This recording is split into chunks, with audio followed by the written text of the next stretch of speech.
If worldwide affairs have a place in your day, this is the place you will want to stay. The Ron Bobb-Semple International Podcast with your host, world-renowned voice of Garvey and global news commentator, Ron Bobb-Semple.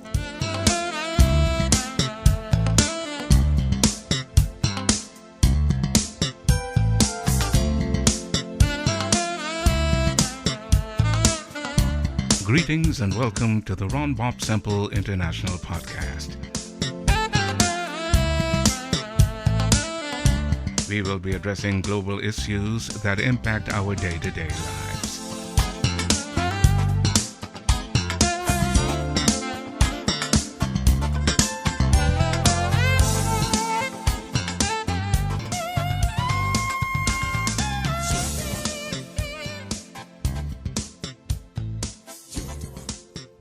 Trends come and go, but what stays is music, the universal language of mankind. Musicians come and musicians go. It's always heartening when a musical career has the longevity that my guest has had. He is unquestionably a lover of Guyana and things Guyanese. Joining us from the South American nation is Dave Martins. Dave, greetings and welcome to the Ron Bobb-Semple International Podcast. Thank you, sir. Thank you very much. Absolutely.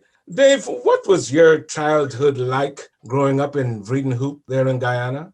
Well, my childhood was actually partly at Hague and partly at Vredenhoop. Looking back, well, I didn't see it that way at the time, but looking back on it, it was limited. We didn't have much in the way of diversions. Going down from there to Lenora to look for mangoes was a big deal. And even when I lived at Vredenhoop, going to the canal, we would go down, ride down for fruits. That was an exercise. Or going in the back dam, trying to catch fish, you know. Oh, wow, that was a big deal. But you did get a lot of exercise, didn't you? Oh, yeah. You got into the heart of the country, you know, in those places. Number One Canal and Oversea and that place. You have written that you spent a lot of your early days in the Pomeroon, the name of a former Dutch plantation colony on the north coast of Guyana, and that you have had a mystical connection with the Pomeroon River. How so? I didn't know that Pomeroon is a Dutch word. Correct me if I'm wrong. I don't know. I always thought it was an Amerindian word. You know, you have that Amerindian sound. You know, it's the name of a Dutch former Dutch plantation. I didn't spend a lot of time in the Pomeroon. You know, I spent a good amount of time there, but I went there because my father had a farm, and I would go down to the farm, and we lived at Vredenhoop at that time. August month holidays, I was going to Saints. I would go down and spend a week or so at the farm, and I wouldn't say I spent a lot of time there, but it was concentrated. It was me and the farm alone, you know. Well, that must have been a mighty task. Well, no, I didn't. I don't mean I was working. I mean, I meant that I had nobody else interacting with me, you know. You have lived and worked abroad in Canada and the Cayman Islands for many years and have now returned to Guyana. One of the projects that you and your wife, Annette, embarked on is her showing you photos from your early days and talking about them. Was there any one of those photographs that brought out an emotion that you could not immediately suppress? Not really, you know, because the fact is that I had seen most of the photographs before. Few of them were a surprise to me. I think probably the photograph that had the most impact on me, and I really don't know why, as I think about it, is a photograph of me stooping down by the jetty that we went out into the river. Halfway down, it had a monument, a tower, with a lighthouse on the top of it. That was the reason for it being there. And I would go out there with my guitar or something, just by myself. Total solitude, nobody else around. A good 5-minute walk to get there. That picture of me stooping down by this concrete tower in the halfway along the jetty, I had never seen it before, and it sort of took me back. Because I would be there alone, you know. 19 times I went there, 20 times, 19 times I was alone. Nobody else seemed to be too keen to go to the end of the lighthouse. Has the process about sharing the photographs reciprocated? I don't even remember the details, but I remember that photograph rocking me. No, I meant as Annette shared some of her photographs with you. No, not that far back. She showed me a lot of pictures of herself, yeah, but not that far back. This is my childhood we're talking about here. I must have been about 14 or so. Were things made difficult for you, Dave, being the only male in your family? Difficult may be a strong word, but how is it being the only male in the family? What advantages or disadvantages did you incur? Well, probably from my father. My father had a view that men should, how should I put this? Men should be more responsible, take care, to take on the responsibilities of the family more than your sisters. You're a man, you buck up, that kind of way. My father was a buck up kind of guy. He's a farmer, and you go to the farm with him and walk in the farm, and he'd stop and red ants would bite you, and he would be laughing. Buck up, it's only ants. I'm sure you weren't hoping they were Akushi ants. Yeah, no. Akushi ants, I would run.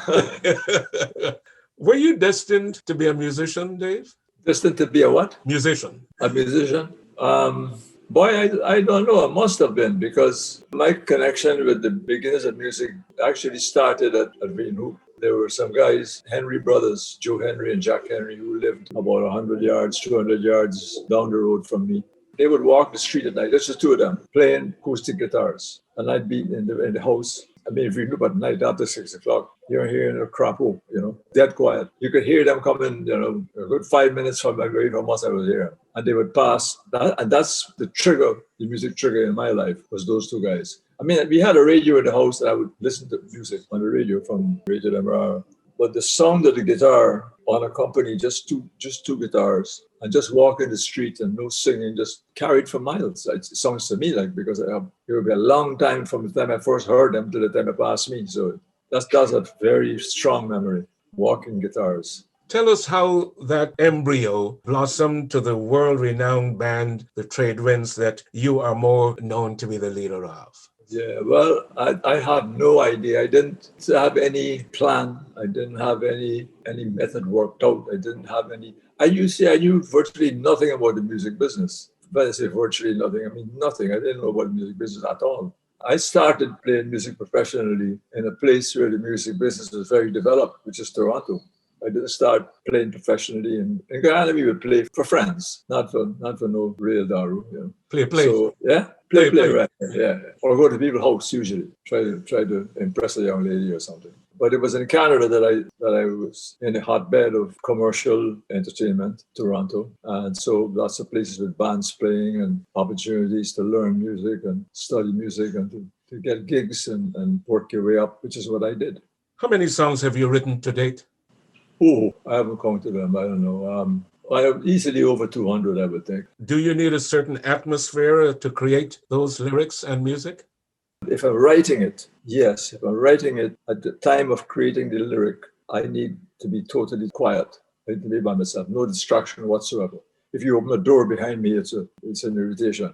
Total solitude and silence, the actual writing. But it's a very complicated process that I don't really understand myself, so I can't really explain it to you. But I'll just give you quickly how it works. For me, Cricket in the Jungle is an example. I knew there was a song there. But a better example is Blade of Grass.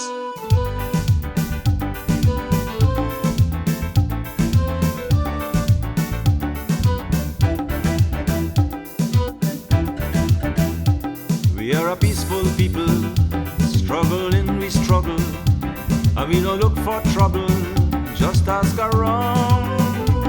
But when outside faces from foreign places talk about taking over, we ain't backing down. No, we ain't giving up no mountain, and we ain't giving up no tree, we ain't giving up no river that belong to we.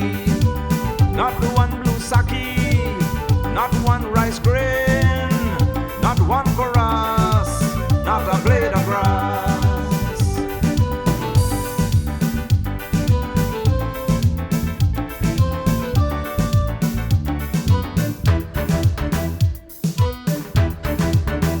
This land is our land now, we're gonna make it somehow. We will bend like a bow, but never break.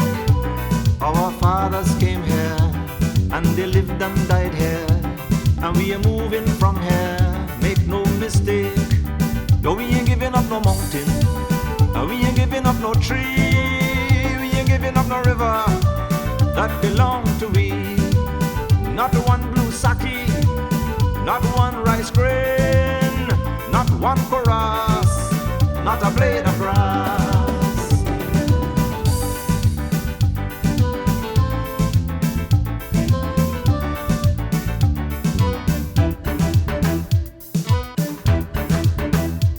love the open country of the Rupanuni and the Essequibo, daytime or night.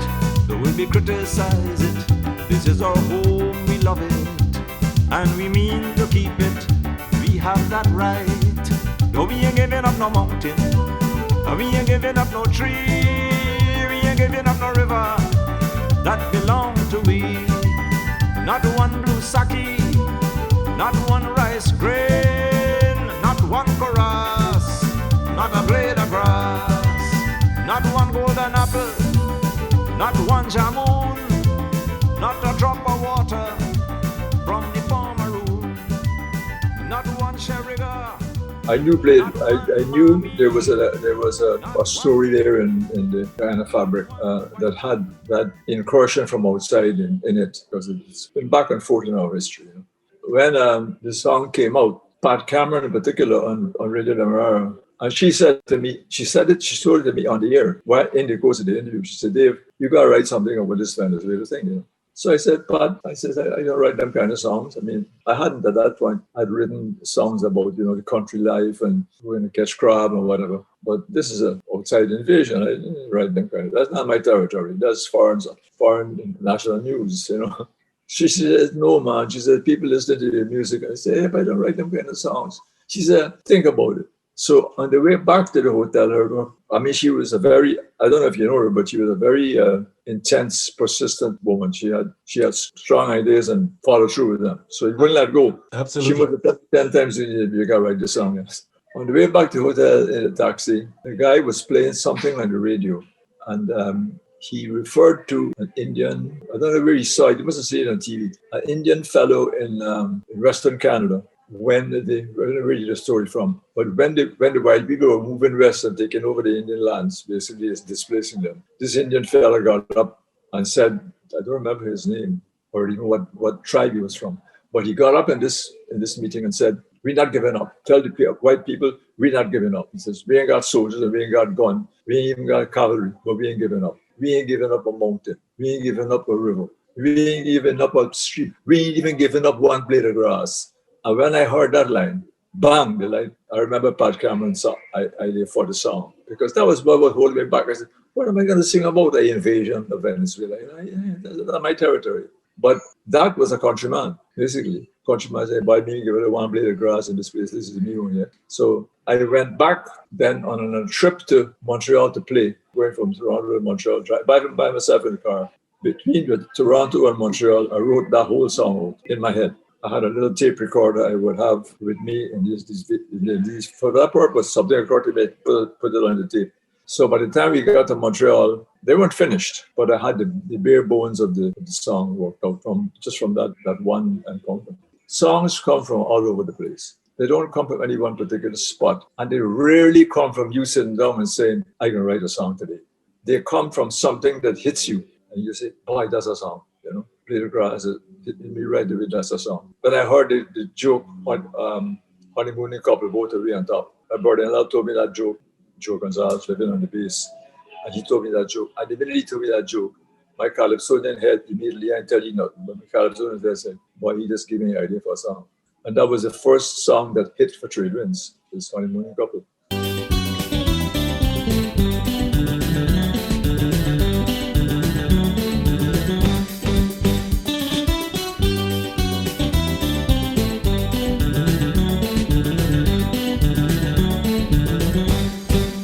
A honeymooning couple was in a bedroom, packing up to go away in the middle of June. Well, all of a sudden, a big argument break out. Listen to the bridegroom, listen what he shout. Man, he telling you, get on top, that's the way it must go. I am your husband, you know. Man, he telling you, get on top, don't make noise, shut your mouth. That's the only way it will work out. Better get on top, ting-a-ling-a-ling. Better get on top, ting-a-ling-a-ling. Better get on top, ting-a-ling-a-ling. Better get on top, ting-a-ling-a-ling. Well, if you hear commotion behind the door. Somebody fall down, boop on the floor, and somebody shout out, hey, you're squeezing me hand. Well, this time the lady, she telling the man, but she telling him, you get on top, that's the way it must go. I am your wife, now you know, and it's 50-50, so you get on top. Don't make noise, shut your mouth, that's the only way it will work out. Better get on top, ting-a-ling-a-ling. Better get on top, ting-a-ling-a-ling. Better get on top, ting-a-ling-a-ling. Better get on top, ting-a-ling-a-ling. Don't talk how they're grunting and they're breathing hard. Imagine me outside, man, I'm going mad. Quiet as a church mouse, listening to this thing. Well, this time the lady, she started to sing. I think you hear she said, both are we on top, that's the way it must be. And the husband say, yes, I agree. Oh, definitely. Both are we on top, don't make noise, shut your mouth, that's the only way it will work out. Both are we on top, ting-a-ling-a-ling. Both are we on top, ting-a-ling-a-ling. Both are we on top, ting-a-ling-a-ling. Both are we on top, ting-a-ling-a-ling. Now I ain't no peep man, ask anybody, but two of them on top, this I got to see. So down by the keyhole, man, I put my eye, and what I saw made me laugh till I cried. It was a man and his wife, and the two of them on top. You could see them in this funny pose. Well, the two of them sitting down on top of a suitcase is a suitcase they trying to close. Both are we on top, ting-a-ling-a-ling. Both are we on top, ting-a-ling-a-ling. Both are we on top, ting-a-ling-a-ling. Both are we on top, close the blasted thing.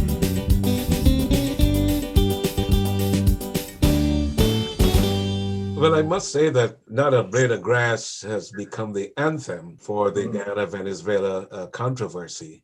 Yeah, it has. And you must become. When did you write that, Dave? Do you remember what year you wrote that? No, I have no idea what year. It seems so long. It's quite long ago now, come to think of it. What was the first song you wrote, and was it ever recorded? The first song I wrote was a love song. I was living in Renoop, so this is now, I'm about 15, 16 years old. And there was a girl on the Sugar Estate, or it says Sugar Estate. I think they were English or American. No, they're English, family.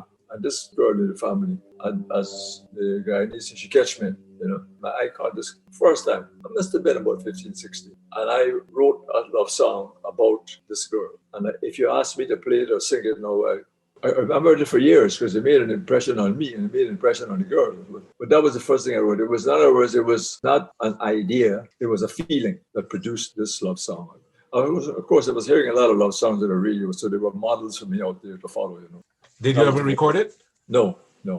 Are there songs that you created that you felt deserved as much or more airplay as, say, Honeymooning Couple or Not a Blade of Grass, but didn't get it? That's an interesting question. I never really had expectations or think, boy, this song got hit. Honeymooning Couple is a good example. I didn't foresee that song hitting the way it did. Honeymooning Couple was huge. And I think we did 4 songs in that session. And that wasn't the one I picked. We had another song in there, which I can't remember what it was, that I thought was superior. That would be the song about Keshan. And nobody votes it. They'd be saying, I Honeymooning Couple went through the roof. So the short answer is, some songs when you finish it, boy, this song will make, It has that hook. Exactly. It has the hook. It must have the hook. Zvio had a nice hook. And of course, Blade of Grass had a nice hook. Once you can take the hook and now develop it properly, of course, then you're halfway there. In your vast experience and travels, Dave, How has the music industry, primarily in the Caribbean, evolved since your career began over 5 decades ago? How has it evolved? I think the biggest change has been on the technological side. Because when I started, if you had a song idea, there was no way you could put it down. In other words, I didn't have a tape recorder. I didn't have a video machine. I didn't have a video camera. I didn't have a movie camera. I didn't have all the equipment that later became available. I think that's the big difference for an artist. If you're out somewhere and you hear, a lot of songs come from things you hear, and you hear somebody say something, you can record your cell phone, and instead of 10 seconds, you record it. So you didn't lose it, you know. That's the biggest change that I see. I don't see any other big change. The other change, of course, is that there are a lot more places now hiring musicians, paying musicians to play than when I started. But that's almost like a side issue. The main thing on the creative side is that technology that helps you to put it down so you can remember it. Because sometimes you'll have a song idea and next day you can't remember it, you know. That's where it goes. The brain is peculiar. One of my favorite songs that you recorded, Dave Martins, was Where Are Our Heroes? Yeah, Where Are Your Heroes? I'm trying to think. There was a trigger for that song and I can't remember what it is. I think it's probably living in Toronto. It's a long process. That song didn't come to me, bam. Living in Toronto for a while, I began to notice when I went around the city, particularly downtown, close to the lake, there were a lot of statues, something that we didn't have in Guyana. At that time, Guyana had one statue, Queen Victoria, that was it. You don't see plaques on buildings. You don't hear a building named after a guy. You don't see, statues going up, monuments going up. That's the big difference I found, that our people didn't have. Of course, you see, it's a convoluted story because part of the reason for that was that we weren't running the country in the early days. Once we started running the country, then those things started happening. Because before that, Queen Victoria was the only statue. Woman in another country, she never even been to Guyana, never set foot in the place, but you got a statue to her, you know. Why do you feel Caribbean folk songs are not heard with any regularity on the radio today? Well, I don't know that the statement is true because I really don't listen to the radio a lot. I used to listen to it more when I was growing up on the West Coast, mainly because there was no other entertainment. They obviously had TV and had video games, you had all them things that came later. So I listened to the radio and it was there, you know. And same thing when I lived with my brother-in-law on the base. My sister, they had radio. I didn't get the ideas from that at all. What was the question? Why do you feel that Caribbean folk songs are not heard with any regularity on the radio today? Or I should say local music. Local artists. Because I think they're not there. Sometimes take somebody from outside and see what we did. I say, oh, this should be us. Up to today, what did I write today? I put down a note today that somebody should put up a statue to somebody in Guyana. I can't remember who it was. I was thinking, I see that all the time. I said, what this man could have done all this work on, like we didn't even know, you know. You see, a lot of these questions you're asking me have ties. They're very interesting questions because they have ties. Because the reason that happens in other places is that the other places, I think those people have gone through that process before that you're actually asking me about. They've gone through that process of realizing their value. They have become convinced of their own value. So when they start to consider their life, they're looking back to see who come before them, and they want people to know about them and so on. How important it is for you to write your So It Go column? Well, I don't know how important it is, but I know I enjoy it immensely.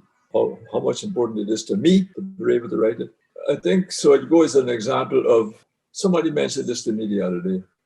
Some of the things you just notice, because same thing with the songs. They would say, hey, Martin, where you get the ideas for these songs from, by the way? You see, some of the things that you notice are the things that produce the song. Some of the things I noticed produce the column. So time and time again, people will say to me, every week you're writing that you don't run out of ideas.